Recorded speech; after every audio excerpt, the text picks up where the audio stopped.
کہتے ایک دن میں جنگل میں شکار کرنے گیا تو کچھ جانور کم نظر آئے. صبح سے لے کر میں گھومنے لگا, عصر کا وقت ہو گیا, کوئی شکار نہ ملا. اب میرے دل کے اندر یہ ڈر تھا کہ اگر مغرب مجھے یہیں ہو گئی تو مجھے کوئی درندہ کوئی جانور پریشان کرے گا. اسی پریشانی کے عالم میں میں دائیں بائیں دیکھ رہا تھا کہ ہرنی کا ایک بچہ مجھے نظر آیا. میں نے جھٹ سے وہ ہرنی کا بچہ ہی اٹھا لیا کہ آج یہی شکار کروں گا. کہتے ہیں میں نے اسے گھوڑے کے آگے رکھا, اپنے آگے گردن کی جانب, اور میں نے گھوڑے کی لگامیں تیزی سے گھمائی کہ سر پٹ گھوڑا دوڑایا تاکہ مغرب سے قبل میں شہر میں پہنچ جاؤں, یہ جنگل کا علاقہ گزر جائے. کہتے ہیں میں بڑی گرمی تھی, بڑی پیاس لگی, پر پانی نہ پیا نہ گھوڑے کو پلایا. سر پٹ دوڑایا اس ڈر سے کہ کہیں ایسا نہ ہو کہ میں جنگل میں مجھے شام ہو جائے. کہتے ہیں جب میں شہر سے باہر پہنچ گیا تو مغرب کا وقت بھی شروع ہو گیا. کہتے ہیں ابھی میں پہنچا ہی تھا, میں نے وہاں گھوڑے کو روکا, خود بھی پانی پیا, جانور کو بھی پلایا. کہتے ہیں ذرا میں نے آنکھ اٹھا کے دیکھا تو جس ہرنی کا میں بچہ لایا تھا وہ بھی دوڑتی ہوئی میرے پیچھے آ گئی.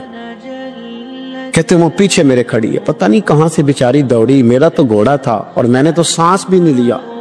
1.5 گھنٹہ 2 گھنٹے میں بھگاتا لایا اس جلدی میں کہ باہر آنا ہے. کہتے ہیں پلٹ کے دیکھا تو اس کی سانس پھولی ہوئی ہرنی کی اور للچائی نظروں سے مجھے دیکھ رہی ہے. دل کے ایک کونے سے آواز آئی کہ آج تو 2 شکار ہو گئے.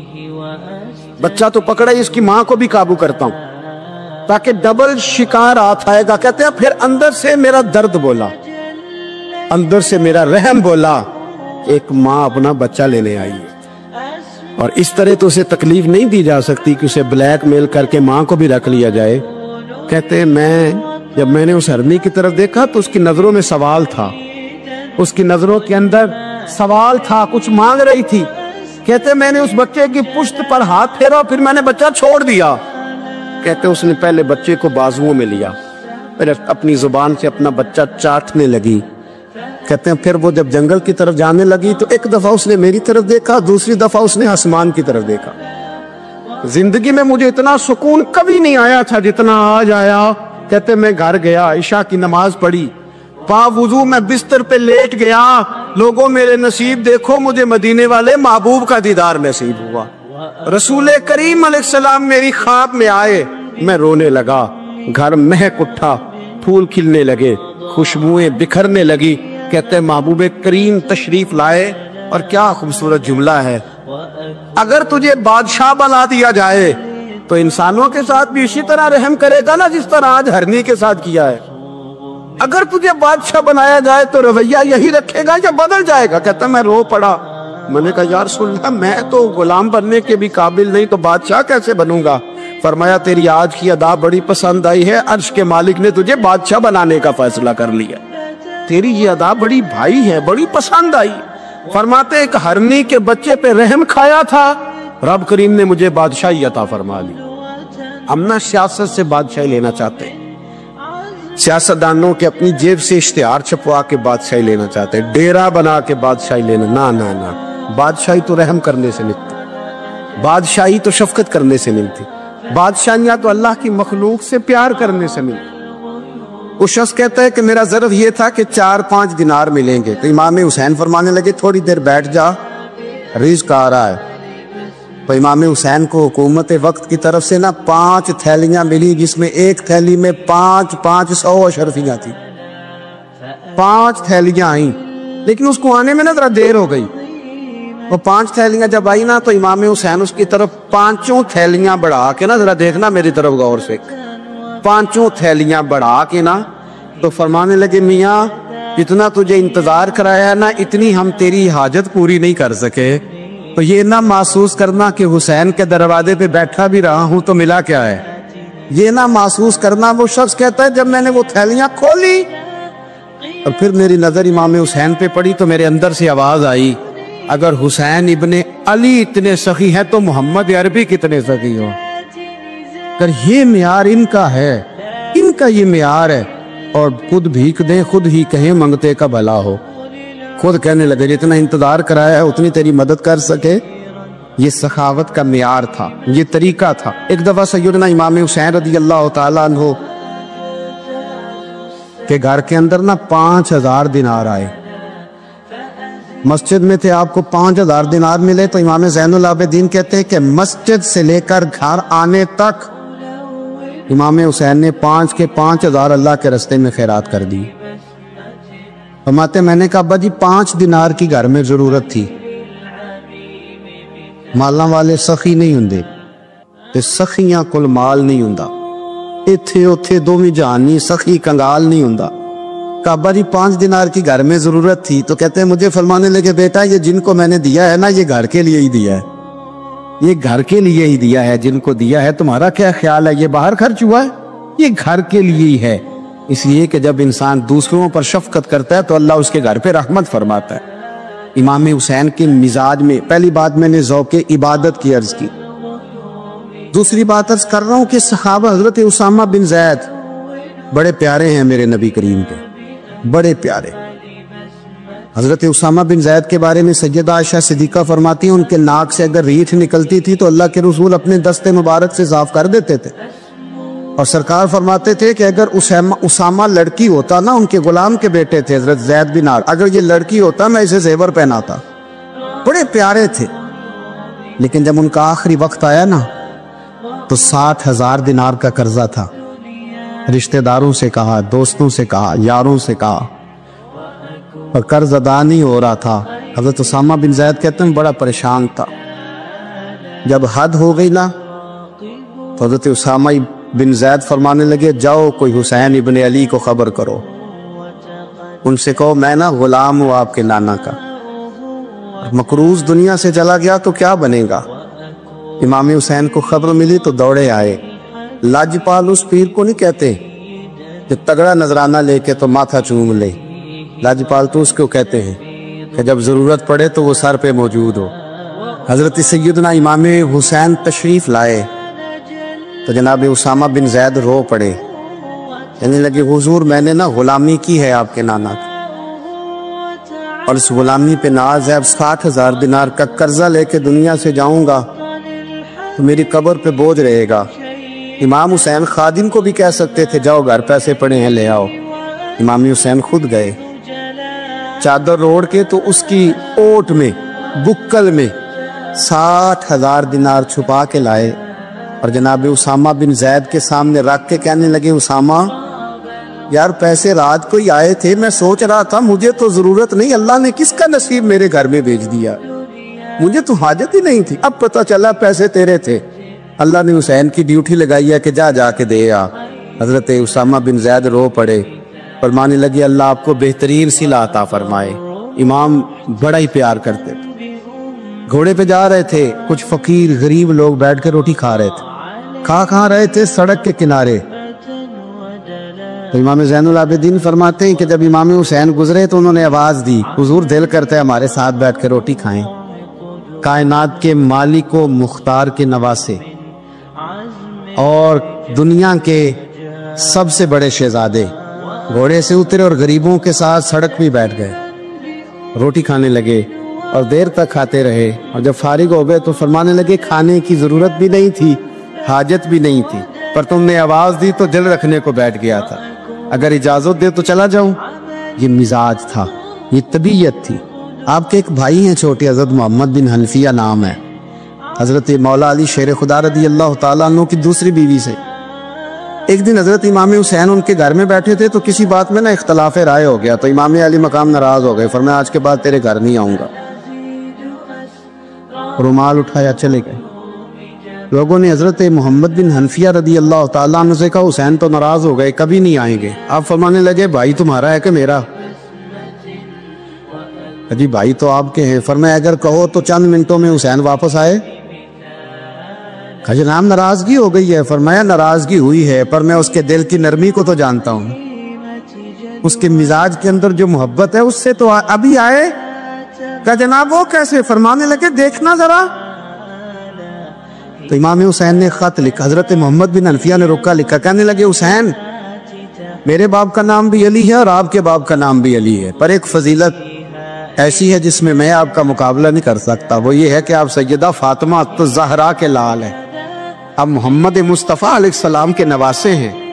کہنے لگے بھائی جان آپ نے نانا جان کی وہ حدیث تو سنی ہوگی کہ دو لوگ ناراض ہو جائیں تو جو صلح پہلے کرے جنت میں پہلے جائے گا۔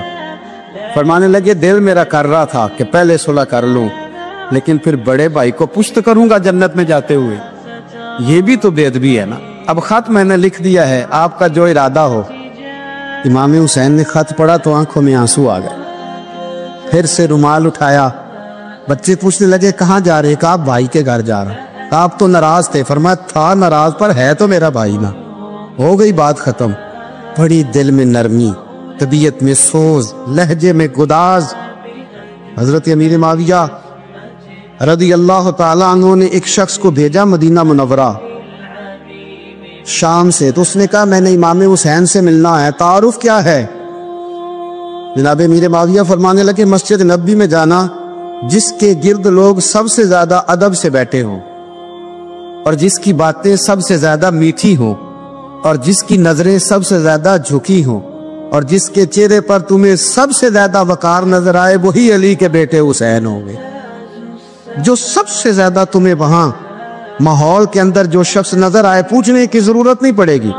وہ شخص کہتا میں مدینے آیا تو میں نے واقعی ایک شخص کو دیکھا، شہد کے گرد مکھیوں کا اتنا ہجوم نہیں ہوتا جتنا امام حسین کے گرد رسول اللہ کے غلاموں کا ہجوم تھا، لیکن نظریں جھکی ہوئی، باتیں میٹھی، لہجہ گداز گداز، لفظوں میں رعنائی، اور لوگ کئی باتیں پوچھتے تو علی کے صاحبزادے ایک آدھ جملہ بولتے تو لگتا یہ کہ وہ جملہ سیدھا دل میں اترتا چلا جاتا ہے۔ امام علی مقام کے کردار میں نہ کچھ باتیں بڑی زیادہ تھیں، بہت زیادہ تھیں، بڑا حسن تھا۔ ایک بات تو یہ تھی امام حسین رضی اللہ تعالیٰ عنہ کا علم و فضل بڑا کمال کا تھا۔ ایک دفعہ صحابہ میں مسئلہ بن گیا کہ بچہ پیدا ہوتا ہے تو اس کا وظیفہ کیسے لگانا ہے۔ امام حسین کا علم و فضل بتا رہا ہوں، علم و فضل، تو بات بڑی پیچیدہ ہو گئی۔ حضرت عبداللہ ابن زبیر کے پاس لوگ آئے، کہنے لگے کہ آپ بڑے صاحب علم و فضل ہیں، آپ نے حضور علیہ السلام کے ساتھ وقت گزارا ہے، تو مسئلے کو حل کریں کہ بچہ پیدا ہونے کے بعد حکومت اگر وظیفہ لگائے گی تو کب لگائے گی؟ جب بحث طول پکڑ گئی، مسئلہ حل نہیں ہوتا تھا، تو حضرت عبداللہ ابن زبیر کہنے لگے ہم سے نہیں حل ہوگا، ایک بندہ ہے جس کے سینے میں رسول اللہ صلی اللہ تعالیٰ علیہ وسلم کے نور نبوت کا فیضان ہے، وہ یہ مسئلہ حل کریں گے۔ تو کہا وہ کون سے؟ آپ فرمانے لگے جب ہم سے مسائل حل نہیں ہوتے تو ہم ان کے علم سے فائدہ اٹھاتے ہیں۔ کہا کون ہے؟ کہا جناب امام حسین۔ تو لوگ حضرت امام حسین کے پاس گئے کہ حضرت یہ ایک مسئلہ الجھ گیا ہے کہ بچہ پیدا ہو تو وظیفہ کب لگانا ہے؟ فرمایا الجھنے والی بات ہی کوئی نہیں، پیدا ہونے کے بعد جب وہ پہلی دفعہ آواز نکالے تو اس کا وظیفہ لگا دو۔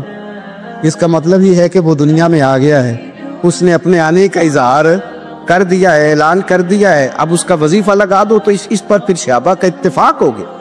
امام حسین کے علم سے، فضل سے لوگ فیض اٹھاتے تھے۔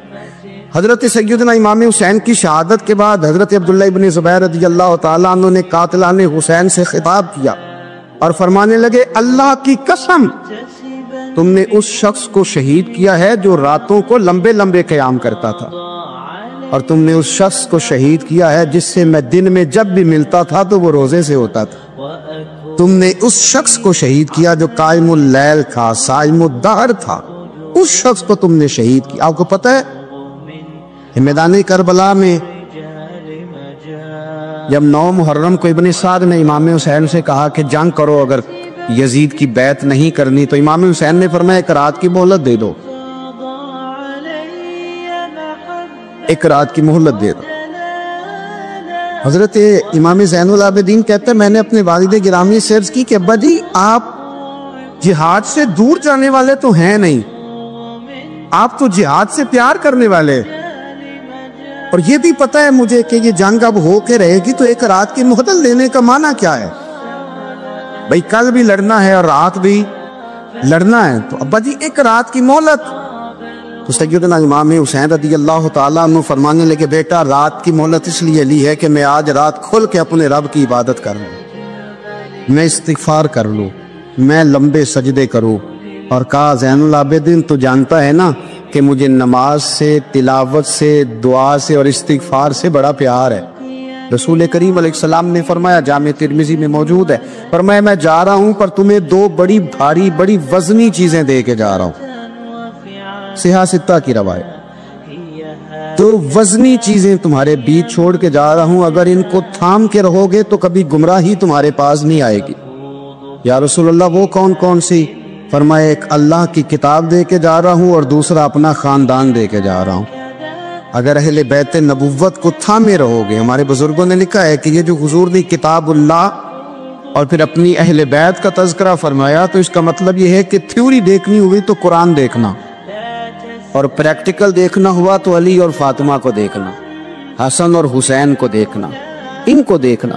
نبی کریم علیہ السلام کے اہل بیت منارہ نور ہیں، ان کی محبت، ان کا پیار کیوں بھلا؟ اس لیے کہ یہ وہ خوبصورت لوگ ہیں جن کو خود میرے نبی پاک نے تراشا ہے۔ ان کی سیرت میں جتنے رنگ ہیں وہ رسول کریم نے خود بھرے، ان کی ایک ایک بات کا خیال نبی پاک نے رکھا ہے، حضور نے از خود انہیں اپنی صحبت عطا کی ہے۔ زیادہ دور نہیں تھا سیدہ فاطمہ کا گھر، مسجد نبوی کے ساتھ تھا، اللہ کے رسول دن میں 2 دفعہ جایا کرتے تھے، پھر بھی کبھی کبھی فرماتے فاطمہ میرا دل کرتا ہے آج میں رات تیرے گھر میں قیام کروں، تو سیدہ فاطمہ زہرا فرماتی ہیں کہ آمنہ کے لال اس طرح بھی میرے گھر میں قیام کرتے تھے کہ حضور چارپائی پہ لیٹتے تھے تو ایک کندھے پہ امام حسن کا سر ہوتا تھا اور دوسرے پہ امام حسین کا سر اقدس ہوتا تھا، اور فرماتی ہیں رات کو کبھی حسنین کریمین دودھ مانگتے تو میں اٹھتی دودھ دینے کے لیے، تو حضور فرماتے لیٹ جاؤ آج میرے ساتھ سوئے ہیں تو دودھ بھی میں ہی پلاؤں گا، تو محبوب اٹھتے ان کے لیے دودھ لاتے برتن سے نکال کے، حضور نے انہیں وقت دیا اور پھر ان کی چھوٹی چھوٹی چیزوں کا خیال رکھا۔ صحیح بخاری میں موجود ہے، تربیت پر توجہ دی۔ امام حسین تشریف لائے، ابھی عمر مبارک 7 سال کے قریب تھی، مسجد نبوی میں صدقے کی کھجوروں کا ڈھیر لگا ہوا تھا۔ چھوٹا بچہ جو ہوتا ہے نابالغ، اس پر شریعت کے احکامات نہیں آتے، صدقے کی کھجوروں کا ڈھیر تھا مسجد نبوی میں۔ یہ تربیت ہے، یہ ٹریننگ ہے جو اللہ کے محبوب نے خود انہیں عطا فرمائی۔ صدقے کی کھجوروں کا ڈھیر تھا، امام حسین حضور کے ساتھ آئے تو امام علی مقام نے نہ ایک کھجور اٹھا کے منہ میں رکھ لی۔ شارحین نے لکھا ہے لگتا یہ ہے کہ کئی دنوں کی بھوک تھی، کیونکہ یہ فاقہ اہل بیت کا بڑا محبوب ہے، مجبور نہیں تھے، وہ تو خزانوں کے مالک تھے، پر غریبوں سے محبت کی وجہ سے فاقے کیا کرتے تھے، یہ ان کی پسند ہے فاقہ کرنا۔ ایک کھجور امام علی مقام نے رکھ لی تو اللہ کے رسول نے گلے میں انگلی ڈال کے نکال دی اور فرمایا حسین یہ صدقہ ہے، یہ میری اہل بیت کے لیے درست نہیں ہے۔ حضور نے خود تربیت کی، اور پھر سیدہ فاطمہ الزہرا نے نا اپنے بچوں کو تراشا، ان پر محنت کی۔ میں اکثر گزارش کرتا ہوں دوستوں سے، میں کہتا ہوں کربلا کا واقعہ کوئی حادثاتی نہیں ہے، اس کے پیچھے پوری ایک لاجک ہے، اس کے پیچھے پورا ایک فلسفہ ہے۔ ایسے ہی کوئی آدمی 3 دن بھوکا پیاسا رہ سکتا ہے؟ کسی آدمی کو صبح اس نے کھانا کھایا اور شام تک کھانا نہ ملے تو ٹانگیں کانپتی ہیں۔ رمضان المبارک میں عبادت کی نیت سے روزہ رکھنے والے بھی شام کو بڑے پریشان ہو جاتے ہیں، پر مسلسل 3 دن کھانا نہ کھایا جائے اور پانی نہ پیا جائے، اور حال یہ ہے کہ وہی آدمی تلوار لے کے میدان میں نکلے اور اس کی حالت یہ ہو کہ لوگ اس کی آگے دوڑنا شروع کر دیں، ہزاروں کی فوجیں تاب نہ لا سکے۔ علی کا گھر بھی وہ گھر ہے کہ جس گھر کا ہر ایک بچہ جسے دیکھو وہی شیر خدا معلوم ہوتا ہے۔ یہ کوئی آسان ہے؟ اس کے پیچھے پوری ایک اس کے پیچھے فلسفہ ہے۔ امام راضی کی تفسیر کبیر دیکھیے گا، حضرت امام حسین کی وہ شخصیت تھی کہ مشکات میں حدیث ہے، نبی پاک صلی اللہ تعالی علیہ وسلم کی چچی جناب ام فضل صبح صبح گھبرائی حضور کی بارگاہ میں آئی، عرض کی یا رسول اللہ صلی اللہ علیہ وسلم آج میں نے عجیب خواب دیکھا ہے، میں ڈر گئی ہوں۔ حضور نے فرمایا چچی کیا دیکھا؟ عرض کی حضور میں نے دیکھا ہے کہ آپ کے وجود کا گوشت کا ایک ٹکڑا کٹ کے میری جھولی میں آ گیا۔ حضور یہ کیا ہے؟ تو محبوب خواب سن کے مسکرائے، فرمایا چچی یہ پریشانی والا خواب نہیں، یہ تو خوشی والا خواب ہے، اللہ فاطمہ کو بیٹا عطا کرے گا اور وہ تیری گود میں کھیلا کرے گا، چونکہ وہ میرے وجود کا ٹکڑا ہوگا لہذا خواب تجھے یہ آئی ہے۔ تو امام حسین پیدا ہوئے، امام حسن کی عمر ابھی 11 مہینے تھی، تو نبی پاک نے امام حسین کو جناب ام فضل اپنی چچی کی گود میں دے دیا کہ فاطمہ کے لیے دونوں بچے سنبھالنا مشکل ہوگا۔ وہ خواب اس طرح پوری ہوئی۔ امام حسین سے حضور نے بڑا پیار کیا، بڑی محبت فرمائی نبی پاک سے۔ کچھ حدیثیں میں نے جمعے میں عرض کی تھی، حضرت ابو ہریرہ رضی اللہ تعالیٰ عنہ کہتے ہیں یہ واحد بچہ تھا حضور کے گھرانے کا کہ میں نے دیکھا کہ نبی پاک صلی اللہ علیہ وسلم بیٹھے تھے تو یہ حضور سے کہہ رہے ہیں، نبی پاک سے، کہ نانا جی اٹھ کے کھڑے ہو. کہتے حضور کھڑے ہو گئے تو کہنے لگے میں نے آپ کے برابر جانا ہے. بچے جو مرضی ضد کر لیتے ہیں نا. قد چھوٹا تھا، عمر 7.5 سال تھی. کہنے لگے نانا میں نے برابر جانا ہے. تو نبی پاک صلی اللہ علیہ وسلم نے ہاتھ پکڑ لیے، فرمایا چل پھر ہو جا برابر. تو حضرت ابو ہریرہ کہتے ہیں انہوں نے حضور نے ہاتھ پکڑے، اوپر کھینچا تو امام حسین نے پہلے اپنے پیر حضور کے گھٹنوں پہ رکھے، پھر نبی پاک کے سینے پہ رکھے، اور جب ان کا قد سر تھوڑا سا حضور سے اونچا ہو گیا تو محبوب فرمانے لگے چل بس کر، تو نے تو کہا تھا آپ کے برابر ہونا ہے، تو اوپر نکل گیا ہے، چل بس کر. فرماتے پھر امام حسین نے زبان باہر نکالی تو محبوب ان کی زبان چوسنے لگے، پھر ساتھ لٹا لیا اور انہیں سونگنے لگے. تو میں نے عرض کی حضور آپ حسین کو سونگتے کیوں ہیں؟ تو فرمایا ابو ہریرہ مجھے حسین کے وجود سے جنت کی خوشبو آتی ہے، مجھے حسین کے وجود سے جنت کی. ایک دن حضور گزر رہے تھے، اصل اس طرح تھا کہ یہ نبی پاک کا حجرہ تھا. جن لوگوں کو اللہ نے مدینے کی زیارت کرائی ہے وہ جان سکتے ہیں نبی پاک کا حجرہ تھا. تو حضور کے حجرے کی اس جانب یعنی مسجد کی جو بالکل سیدھ ہے اس کی بیک میں سیدہ فاطمہ رہتی. تو حضور اکثر میں نماز کے لیے جب نکلتے تو حضرت فاطمہ کے حجرے کے پاس سے ہو کر دوبارہ محراب میں جاتے.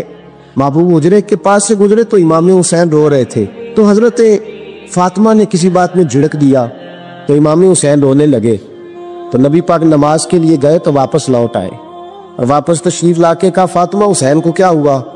عرض کی یا رسول اللہ تنگ کر رہے تھے میں نے ڈانٹ دیا ہے. کیا خوبصورت جملے ہیں حدیث پاک میں. سرکار نے فرمایا فاطمہ اس کو حسین کو نہ رونے نہ دیا کر، یہ جب روتا ہے نا تو میرے دل کو تکلیف ہوتی ہے. تو بی بی صاحبہ کہتی ہیں یہ حکم آیا نبی پاک کا میرے نا، پھر میں نے ڈانٹنا چھوڑ دیا. یہ ان کے فضائل تھے، ان کی تربیت خود نبی پاک نے فرمائی. پہلی بات تو یہ ہے کہ نبی پاک نے دعا مانگی تھی یا اللہ میرے گھر والوں کو زیادہ روزی نہ دینا، انہیں ایک وقت روٹی دینا، ایک وقت کی بھوک دینا. یہ جو 10 دن کربلا میں انہیں ٹینشن نہیں نہ ہوئی، انہیں عادت تھی فاقہ کرنے، انہیں 3 دن وصلی روزے رکھنے کی عادت تھی. پہلی بات. دوسرا یہ کہ جہاد کی تربیت حضور خود کراتے. حضرت فاطمہ الزہرا کہتی میں پردے کے پیچھے دیکھ رہی تھی، نبی پاک نے امام حسن اور حسین سے فرمایا چلو میرے سامنے کشتی لڑو.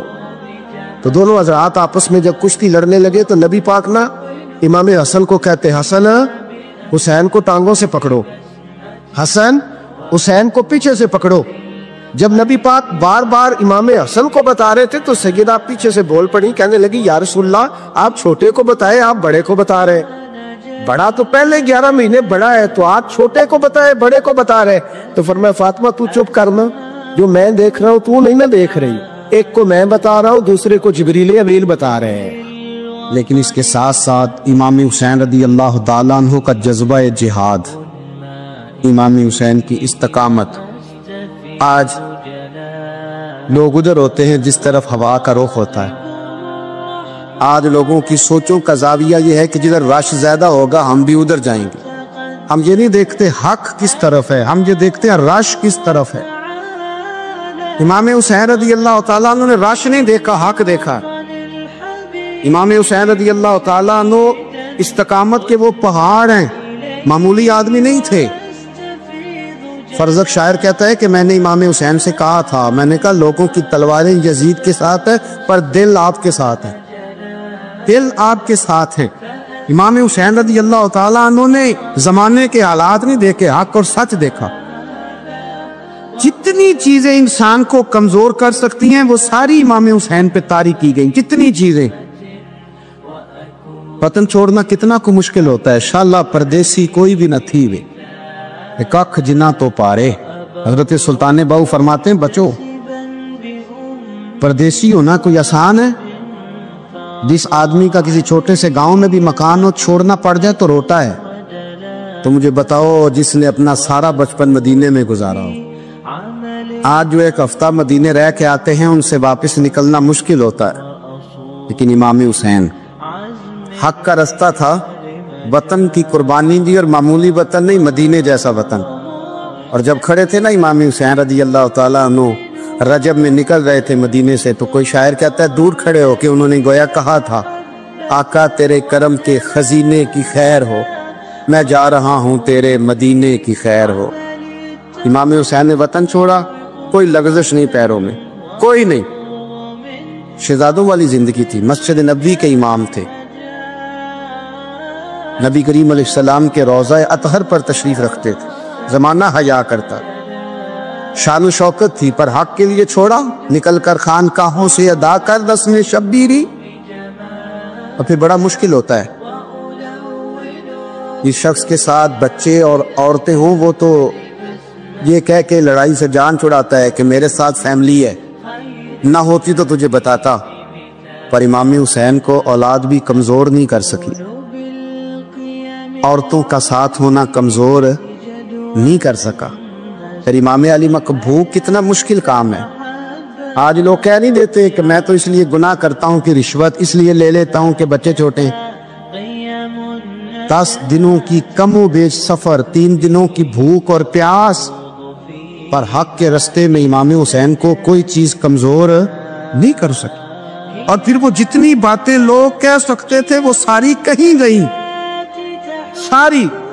اور آ کے عرض کرنے لگا، حضور یہ کوئی معمولی دشمن نہیں، یہ وہ ظالم ہیں جو لاشوں پہ بھی گھوڑے دوڑا دیتے۔ تو امام علی مقام فرمانے لگے، جو شہادت کا جذبہ لے کے نکلے وہ پھر انجام نہیں دیکھا کرتا۔ وہ انجام، وہ جتنی چیزیں جو استقامت کے رستے میں آ سکتی ہیں وہ ساری چیزیں رستے میں آئیں، پر امام علی مقام نے کسی چیز کی پرواہ نہیں کی۔ آج کا مسئلہ یہ ہے کہ آج لوگوں میں استقامت نہیں ہے، رات کو کچھ ہوتے ہیں، سویرے کچھ ہوتے ہیں، دوپہر کو کچھ ہوتے ہیں، شام کو کچھ ہوتے ہیں۔ ہمارا کل انداز تکلم کچھ اور ہوتا ہے، صبح کچھ اور ہوتا ہے۔ امام علی مقام میدان میں رہے، ایک میت گھر میں ہو جائے تو کئی دنوں تک آنکھ کھلتی نہیں، ہوش رہتا نہیں۔ سب سے زیادہ مسائل امام حسین نے دیکھے، سب سے زیادہ، اور گھوڑے پر بیٹھنے سے پہلے ساری تکلیفیں آپ دیکھ چکے تھے۔ باپ کا جنازہ اٹھانا آسان ہوتا ہے، بیٹے کا جنازہ اٹھانا بڑا مشکل ہوتا ہے، پر امام حسین نے بیٹوں کے جنازے اٹھائے۔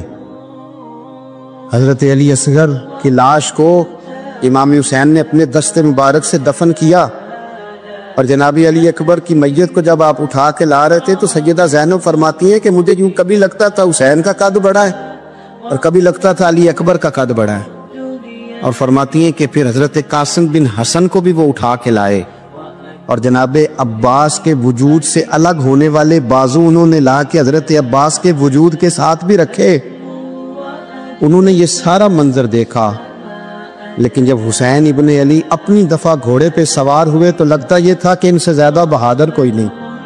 ایک جملہ بھی یزیدی فوج کے سامنے امام حسین نے کمزور نہیں کہا، ایک جملہ بھی، ایک فکرہ بھی کچا نہیں بولا، کہیں بھی کوئی منت نہیں کی، کسی جگہ بھی ان کے پائے استقلال میں کوئی لغزش نہیں آئی۔ جب لوگوں کو پتہ چل جائے کہ اب سامنے موت ہی موت ہے، سوائے اس کے چارہ کچھ بھی نہیں، تو بہت ساری رخصت اور اجازت تو دین بھی دیتا ہے، پر امام حسین کسی جگہ کسی رخصت پر عمل کرتے نظر نہیں آتے، ڈٹ کے بات کی، ڈٹ کے۔ اور پھر جب میدان میں نکلے، اللہ اکبر، تو ابن سعد کہنے لگا کہ اگر 2 کر کے ایک کر کے جاؤ گے تو یہ 45,000 کا لشکر سارا حسین کاٹ ڈالے گا، یک بارگی حملہ کرو گے تو بات۔ اتنی استقامت، اتنا۔ آج تو لوگ ڈپریشن کے مریض ہیں، آج تو لوگ ٹینشن کے مریض ہیں، ہر دوسری بات میں لوگ کہتے ہیں وہ بڑا، پر کس بات سے؟ مطلب کیا آپ نے زندگی میں صرف جاب نہیں مل رہی، صرف بیماری آ گئی، صرف خرچہ نہیں گھر میں بڑا، کس بات کا ڈپریشن؟ امام حسین کی زندگی بتلاتی ہے وہ لوگ بھی کوئی دنیا میں کمال حاصل کر سکتے ہیں جو چھوٹی چھوٹی بات پہ روتے ہیں۔ مال بھی ہے، جوانی بھی ہے، گھر بھی ہے، مکان بھی ہے، بچے بھی ہیں، عزت بھی ہے، صرف پیسے نہیں۔ اور انسان ہے کہ آنکھیں نہیں کھل رہی، وہ سمجھتا میں کسی کام کا ہی، فقط پیسے نہیں بس۔ او خدا کے بندو، امام علی مقام نے فرمایا سارا کچھ لٹا کے بھی جو میدان میں کھڑا رہے اسے حسین ابن علی کہا جاتا ہے، اسے حسین ابن علی کہا جاتا ہے۔ حسین ابن علی کی شان رفت کوئی کیا جانے، حسن جانے، علی جانے، نبی جانے، خدا جانے، کون جانے امام علی مقام کا معیار۔